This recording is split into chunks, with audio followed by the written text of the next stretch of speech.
It's such a great pleasure to be with you all. It feels like such a long time since we last did a webinar on patterns of clergy compensation and deployment. And so it's great to be back chatting with everybody. So this compensation report that we're going to outline today is new in a number of different ways. We've been doing these compensation reports, making them public for about 20 years now. I think when I first arrived at CPG, there was a sort of a kind of an Excel version that just went out to dioceses so that compensation committees could set minimums, but there was fairly bare bones. And over the years, we've added more points of comparison. We've looked at compensation by gender, and then we added various measures of congregation size, age, credited service. And so the report sort of has expanded over the years. And the church, the wonderful people like you, have always sort of asking new and interesting questions. And so as it's deepened, it became a longer and longer PDF. So we decided that we should modernize the report by making it interactive and dynamic. And that would accommodate a lot more of the layers that people were looking for. Now, this was prompted even more by a set of General Convention resolutions, which said, well, you know, can we go down actually to look at some of these things at a diocesan level? And so again, to avoid the sort of something becoming more like a phone book, last year we launched the sort of the interactive report. Now this year, in fulfillment, particularly of resolution CO29, this compensation report will include new demographic variables on race and ethnicity, on gender identity, and sexual orientation. So we're going to look at those new variables today, as well as going over the features of this new STAR report. So I'm going to hand back over to Ann Hurst, and she's going to take you through some of the kind of the important sort of front parts of the report, which gives you a basic sense of kind of key terms and definitions and what the report is about. So go ahead, Ann, over to you. It is the exact time someone wanted to rev an engine outside my window. So welcome to virtual, everyone. I'm Ann Hurst. I will share with you now our report and just, as Matthew said, walk you through a few details on our homepage regarding this. So first, this is our Clergy Compensation Report. This is our webpage, and I think it's pretty beautiful. We're going to skip how to use the report. I'm going to do a click through for you in a few moments, but I do want to say that we're going to be able to view compensation by a lot of different categories, some demographic, some ecclesiastical, some kind of employment-based, and really provide a more kind of advanced level of detail, as Matthew said, which would have made a PDF, you know, untenable as a consumable document. And again, as Matthew said, why has this report changed? The number one reason is, you know, value and ease for you to get to the numbers that you need for whatever reason that you need them. And along with that are the General Convention resolutions that we are fulfilling, and you're able to link to those resolutions to the archive on this homepage. Again, D037, CO29, and D005. And I want to briefly touch on what does compensation include. So when we say compensation, all day today, the entire time, every time we say compensation, what we mean is assessed compensation for a clergy person at an Episcopal employer.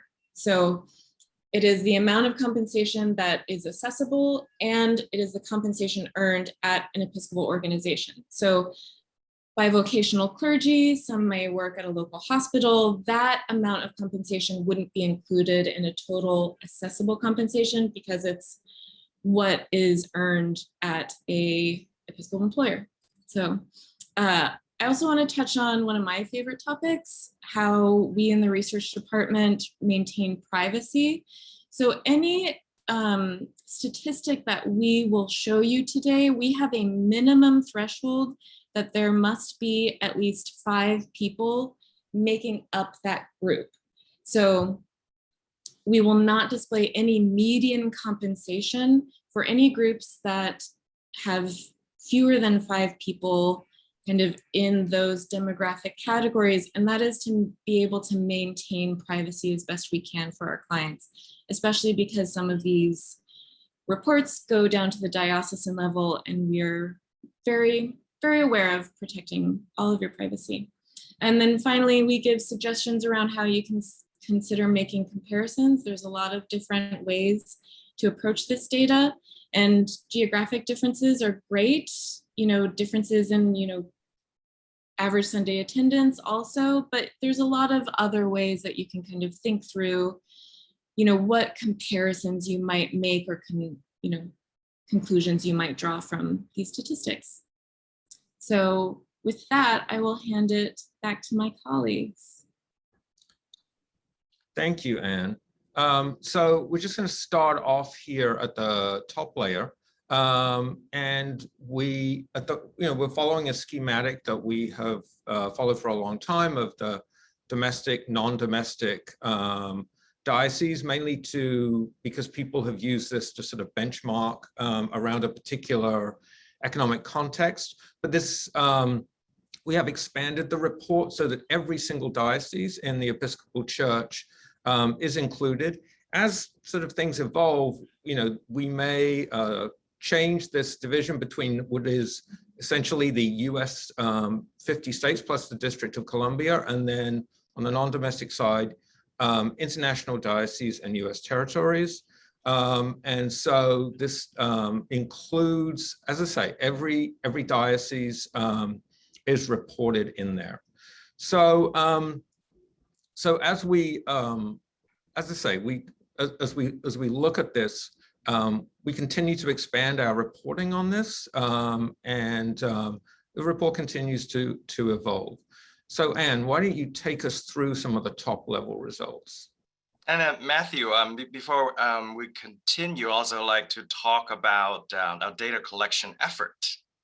Yeah, so we have a background of where we're coming from. So greetings, everyone. I'm Alistair Sochus, and first and foremost, I'd like to talk to you about how we collected these new demographic variables because of the mandate from the General Convention resolutions. We collected the new data in our role as recorder of ordination, and I'm happy to let you know that we have to date 41% participation from among our active clergy. And how do we do that, right? We updated the My CPG accounts page as a single portal for clergy to enter their data. And this portal also includes data for the clerical directory, the contact information, and now the new demographic information requested by the General Convention. I also want to note that even though we're reporting on the active clergy today because of compensation, this portal is open to all clergy in good standing, regardless of their current employment status. And to include as many clergy in this participation as possible, we also added language encouraging clergy to share data when we gathered data for the revision of the Episcopal Clerical Directory, which is published every 2 years. In addition, a paper version for the new demographic data collection was also available on request for anyone who called into client services, saying that they had problems using the online portal. We also created a means for clergy to submit the new demographic variables in Spanish, French, and Chinese, which is specific to the Diocese of Taiwan. We worked with the international dioceses to gather the clergy emails so that we could give clergy the opportunity to submit data in the national language of the country in which they resided. Any clergy in good standing could also just request a survey in any of the translated languages as well. And that's the background to it. And from August 2020 through March 2021 this year, CPG also launched a series of outreach communications. For example, we did press release with Episcopal News Service and also on Facebook and Twitter. We had several videos featuring our presiding Bishop Michael Curry, the Reverend Canon Stephanie Spellers, and CPG's senior staff members. And those videos are placed on our website and featured in our emails, digital advertising, and social media outreach. We sent emails to all clergy, did a lot of digital ads in Facebook, ENS website, and various church-wide e-newsletters, Episcopal Cafe, etc. And CPG also has an active presence on Facebook, Twitter, and Instagram, and we made posts there too to encourage participation. On our website, we actually have a dedicated page for this data collection. And also we linked that to the active and retired clergy main page to get their attention. We've also published specific articles for this effort in Episcopal Cafe, ENS, and Deacons e-newsletters. And also, last but not least, our church relations department targeted outreach to different affinity groups as well.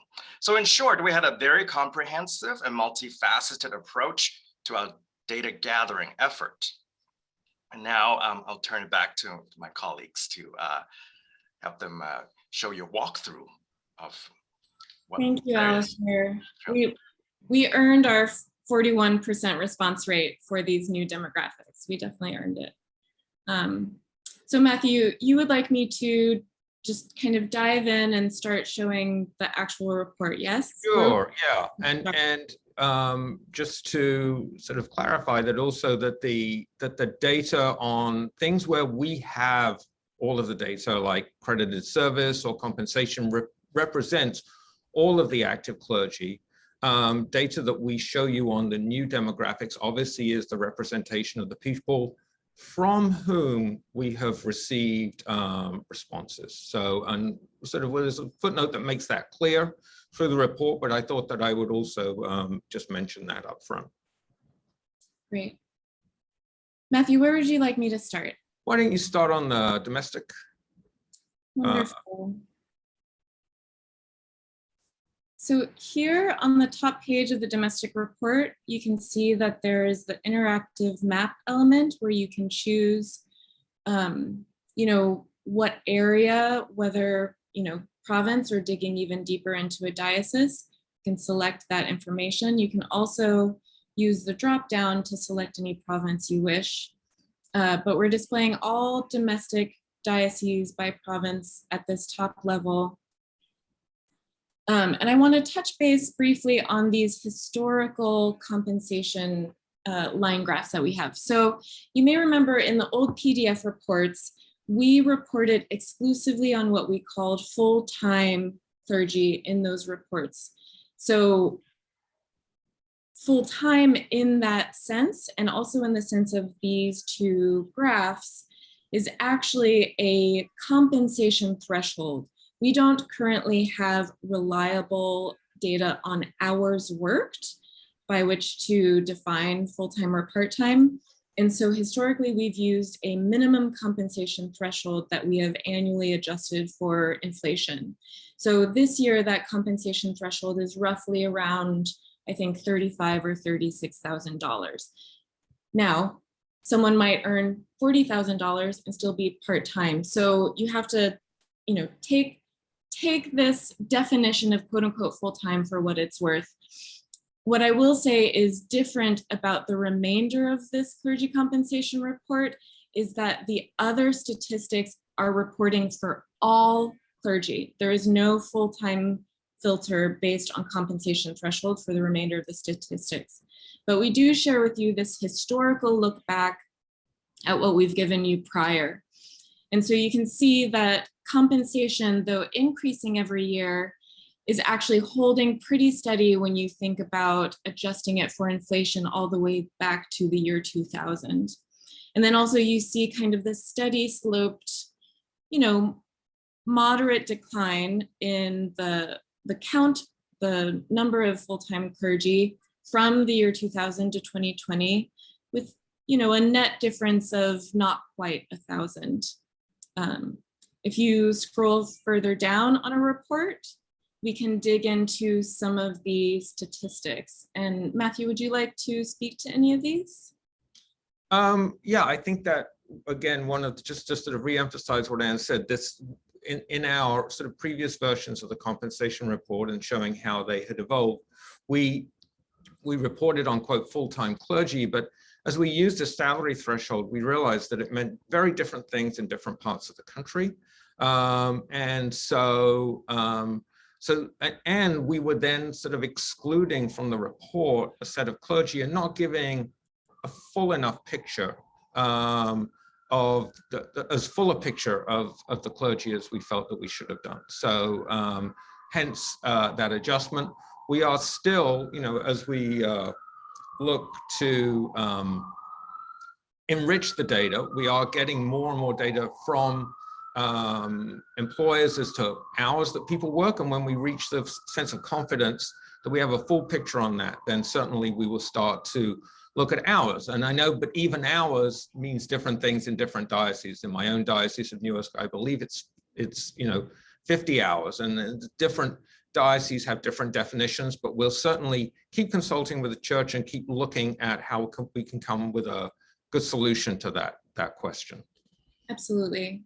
And so I'll also say, though, we're giving you a lot of the same demographic cuts that we used to, but they're just more robust and at more geographical levels. So as you can see, we can look at the proportion of compensated clergy by gender, right? We're about 60-40 out of the total number of compensated clergy. And then we can look at what those median salaries are, right? So we can see the median salary for all compensated clergy around 800-ish. For women, 72,000, and for men, 82 plus. You can use the drop down here at select category in order to choose a different demographic. So say you're still interested in kind of individual level demographics, you might want to choose age, for example. So you can look again at the proportion of compensated clergy by these age bands and where kind of that falls, and then digging in deeper. Ooh, so I'm glad this happened, because sometimes, because the internet is a crazy place, things can look a little squirrely. And if you ever get a squirrely chart, just hit refresh. It happens to me. It will probably happen to you, unfortunately, but that is the messages that go around in the ether that I have no control over, unfortunately. So again, you can look at proportion of compensated clergy by gender and age, and then also a beautiful chart that's not confusing at all, the median compensation of clergy by gender and age. And I just want to point out that there's this opportunity, because these charts are interactive, to really look and segment kind of one aspect at a time. So you could just look at all clergy, female or male clergy. We also have cuts, kind of classic cuts that we gave you over time, such as credited service, or let's just grab credited service here. Again, proportion and median compensation. And we have details that are parochial in nature. right? So we have average Sunday attendance to look at the different size, quote unquote, size congregations based off of the parochial report data collected by DFMS. And again, the compensation medians for those categories. Now, average Sunday attendance, especially considering the pandemic, isn't always maybe the best measure to compare different parishes to each other.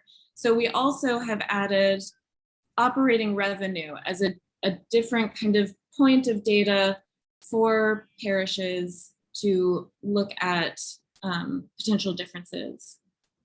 Matthew, any thoughts on ASA? And yeah, obviously, and I would commend to everybody the report, the Office of GC's parochial report website, Office of General Convention parochial report website that Molly James and Iris Leonardo have put together, which has great recent data around the church and the pandemic.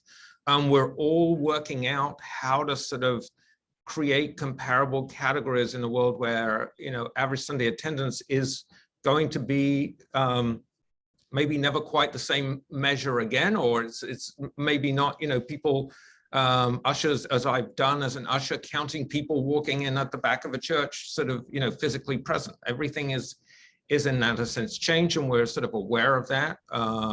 And so we these categories have carried over, but know that we're actively thinking about talking with our colleagues at the Office of General Convention with Molly James about, conceptually, sort of where do we go from here. But for the moment, these are the benchmarks that we have, but it's we live in a church that is very rapidly changing in this. But again, I would commend all of you to go to that website, particularly the sort of the qualitative responses that people have made about how the church is changed during the pandemic. So it's Absolutely. top of mind for us.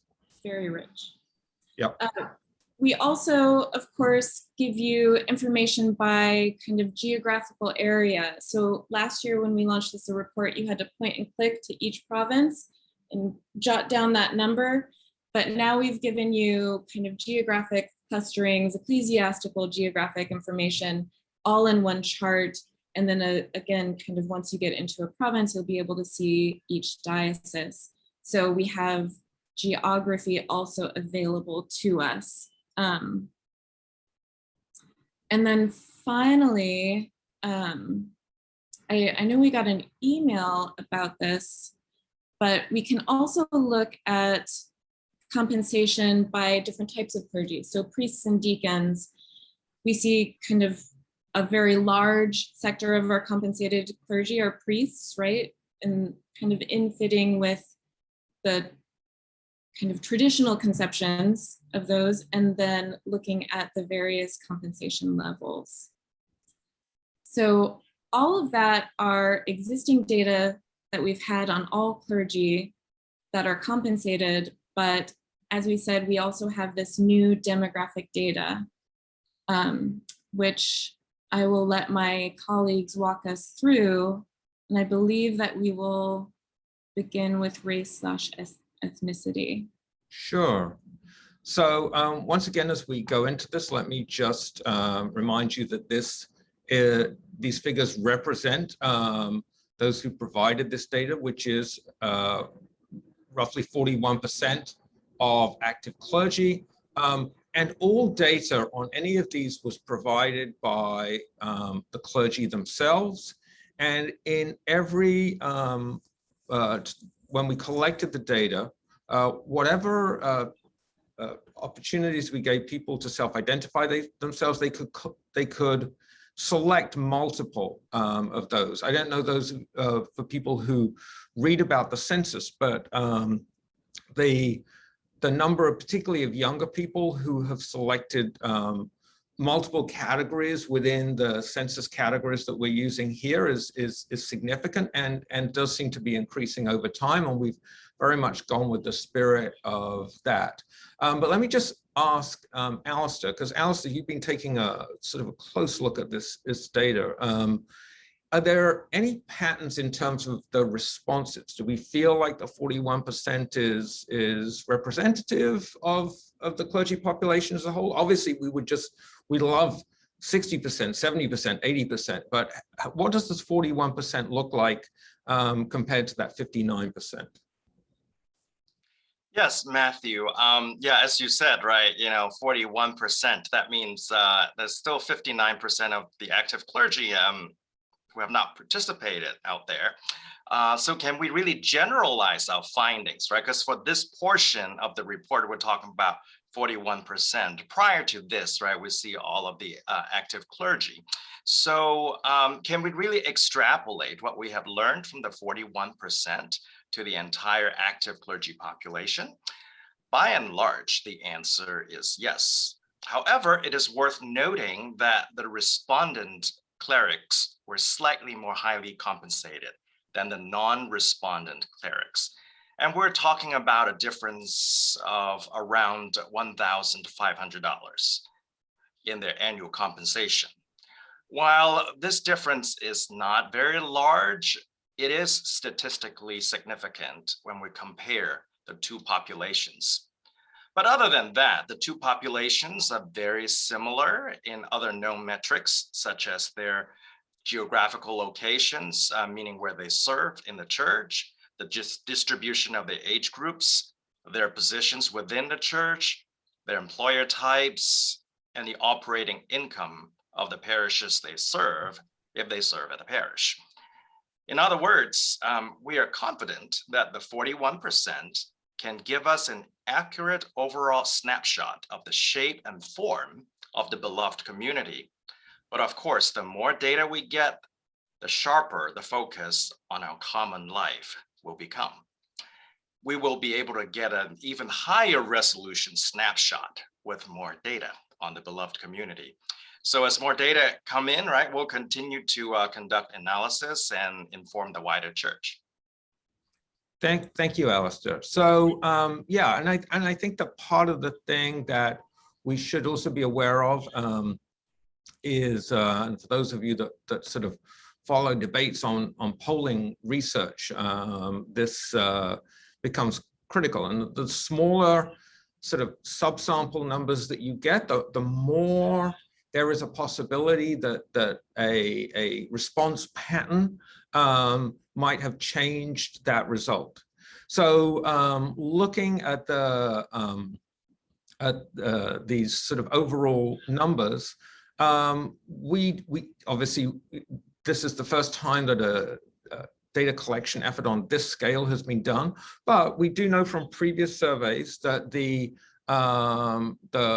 roughly 89% white proportion of clergy is sort of what we've, in line with what we've seen roughly with other surveys. And so again, we think that that proportion is right, although as Alice said, who is answering is roughly, it is an important part of that. So let's go down to compensation. Oh, I will refresh for all of us again. Apologies. Okay. Try and get some more computing muscle behind this. Mm-hmm. All right, let's go back. Here we are. Okay, so if we look at again, using this sort of dynamic feature where we can look at different segments, if we look at all, first sight, it seems like there's not really significant, hugely significant differences, particularly between Black clergy and white clergy. The median comp is 80,000. There is a significant difference between Hispanic clergy, Asian clergy, and white clergy. And so there you think, well, that's interesting. This was not what people necessarily, I think, certainly coming in, I would have expected. But then let's look at male clergy. If you go down, one of the things that is, again, you see, we have the now multiple race clergy. Again, it's a small number of people. It doesn't take in that number many sort of respondents to sort of maybe push a medium in one direction or another. But if we look at the large groups, you can see there that white male clergy do earn significantly more than Black male clergy, Asian male clergy, and Hispanic and Latino male clergy.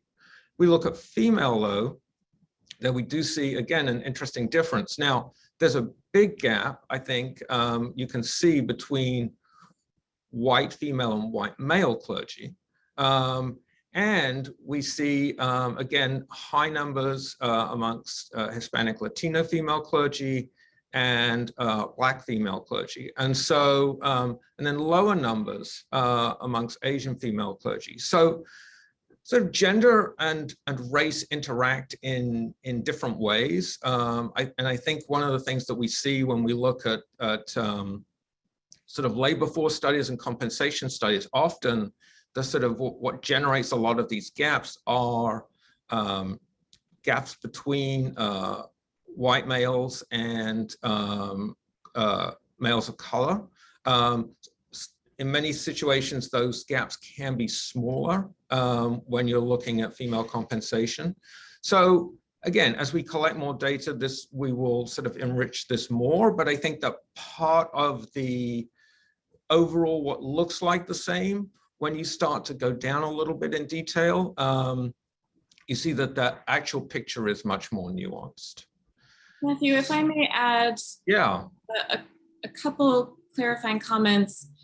I just want to help our participants here today understand what multiple races means here in terms of a category. When we collect this information on all of these demographics, all of them have the ability to select more than one. So it's a check all that apply. So a given person can select that they are both Black/African-American and Hispanic/Latino, right? And so in those circumstances, we are, for the sake of reporting the data, categorizing those as multiple races. But there is the opportunity when providing this data to select all the options. And the same is true for when we discuss sexual orientation and gender identity. Lastly, I wanted to point out, you see this $0 report for women clergy who are identifying as American Indian or Alaska Native. That is because, again, back to our privacy issue, when we have fewer than 5 people within a given cell, we will not report that compensation. And so to make that bar disappear, it is by default 0 compensation. But of course, the number of women in this category is 4. Those 4 women are not making 0 compensation. So I just wanted to clarify for the group, when they see a bar say 0, it is not 0, it is protected data. Yeah. And so part of that, just to also say, again, the more data we get, the greater detail we'll be able to go. We're presenting these sort of top level statistics. We don't go down further into the provincial level, because I think we would have sort of more empty cells and then even more smaller samples, and then possibility of sort of greater, just not so much distortions, but again, response bias might increase even more. So for all of our new demographics, currently, we're going to start this year just reporting at this top level. And then again, hopefully be able to show, as Alistair said, a picture with even greater focus and detail as we move forward and as the data becomes more complete. Absolutely. If there's not enough data to display all of these categories at an all domestic diocesan level, then to dig in even further would just be charts of lots of empty cells, unfortunately. Yep. So Matthew, should we move Yes, on let's go to gender identity. Gender identity, all right. Which was just above. Ah, yeah, there we go. losing my Thank eyes. you. Okay, that was the next. So everyone here again as part on this chart is this is self-reported. You can see that most people selected either male or female, but as with all of our categories, people could select as many as they felt reflected who they were. So we see that some people selected multiple genders. Some people also, we had non-binary, and then we had other ways of people could self-describe. And so, but that was sort of relatively few people. But if we go down to compensation, Anne, you can see that that there is a compensation gap between clergy who identified multiple genders or non-binary. And that was therefore a significant compensation difference between clergy in the multiple gender and non-binary self-identification and people identified as male or female. So important finding there. So Anne, if you'd just like to go up, we'll look at sexual orientation. The third of our new demographics. Again, we're looking at proportions here, and we have all.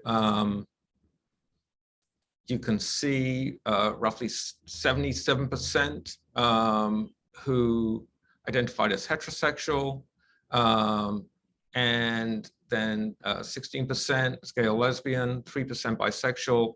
And then we gave, on the survey, again, a lot of opportunities for people to self-identify.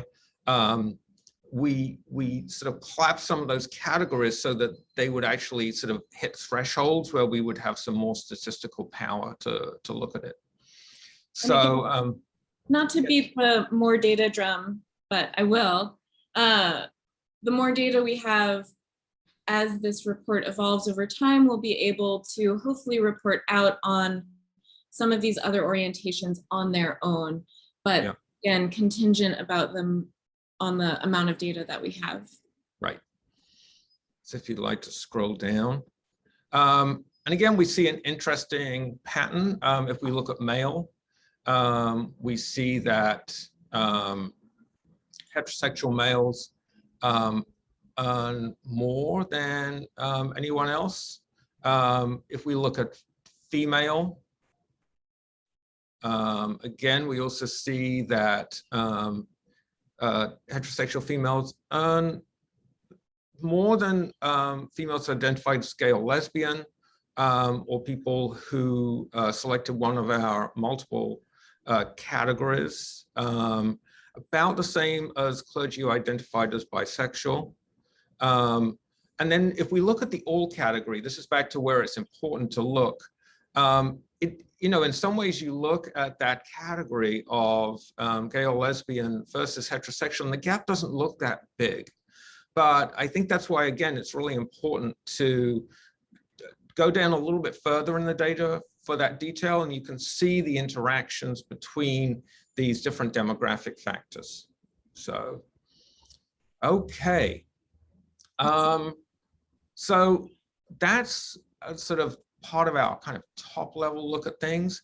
And why don't you show some of the ways in which we have provided a lot sort of more detail that people can look at down at a provincial and diocesan level? Absolutely. So out of bias, I'm going to choose Province 7 because I grew up in Dallas. And as you see, we can zoom in here. Different dioceses are clickable. We have the median compensation for the entire province and the total number of clergy for the province. And again, we have all of the same statistics other than these new demographics available to us.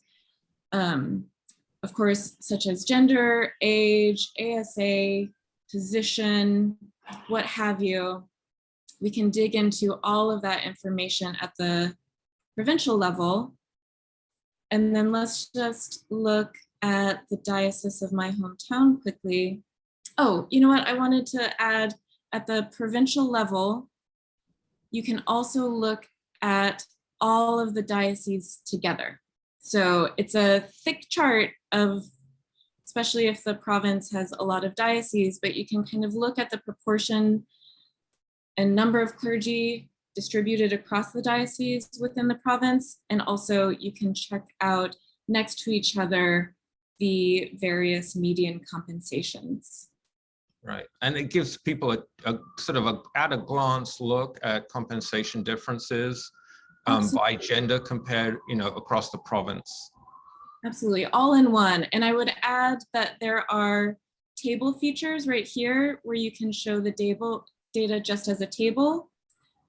You can click that to go back to your chart, or if you want to, there is an export option that can export this information. Again, it's aggregated information. It is the aggregated information inside the chart, no individual level data, but that can be exported as Excel, CSV, or a PowerPoint slide that shows the graph itself. So then let's just take a peek at Dallas for the sake of it. And there's one difference in available information here that I want to point out. Again, we have median compensation and total clergy. We have all of the categories we would expect, but I want to look at this one category kind of by gender, kind of type of cleric, and employment status. So here at the diocesan level, we can see the proportion within the diocese of compensated deacons, compensated priests, non-stiped deacons, non-stiped priests, retired deacons, and retired priests. So again, compensated means receiving accessible compensation from an Episcopal employer, and retirement is defined by retired from our defined benefit plan. And this is just proportions here because we're not reporting median compensation for retirees. Yep. So we know a lot of retirees do work after retirement, but we don't necessarily have that data. You can look at some of our previous reports for some of that information. Right. Exactly. And then I just want to guide you. You can always backtrack using what my colleagues in our web team call the breadcrumb. So say you can click into a nearby province if you want to, but you could also backtrack to all domestic dioceses and say we wanted to check out province 1, for example, check out what's going there, and then we could click on Maine, or again, we could select Maine from the dropdown.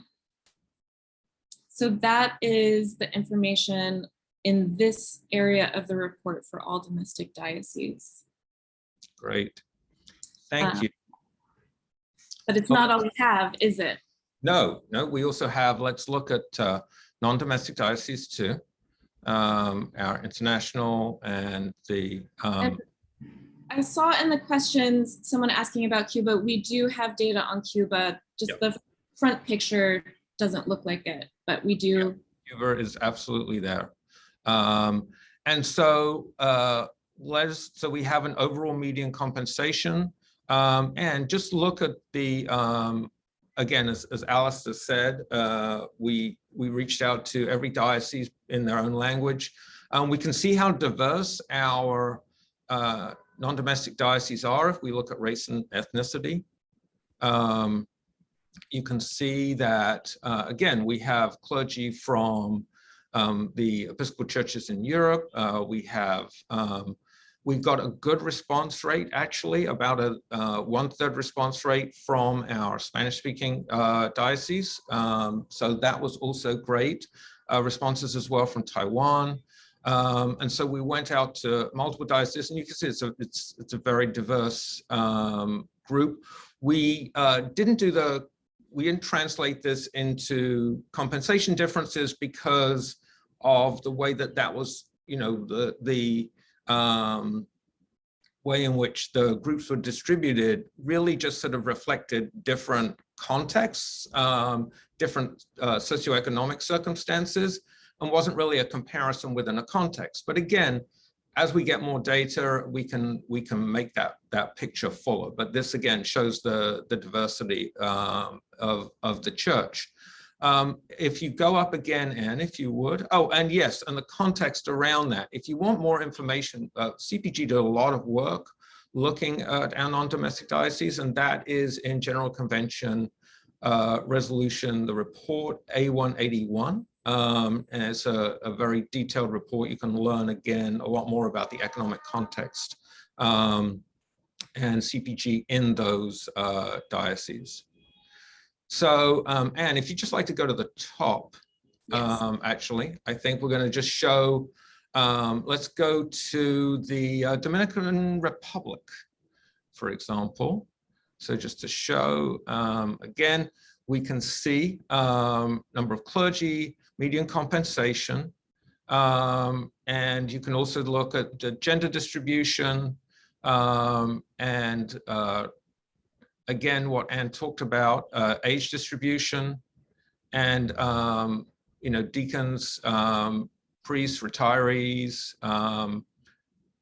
accredited service. I mean, there's so again, this is a richer picture than we've ever been able to give before, and we will continue to enrich that. But absolutely. So yes, every diocese is one that you can click into. Oh, we'll look at Taiwan then. Yeah. Yep. Again, median compensation, number of clergy, basic divisions around gender, accredited service, etc.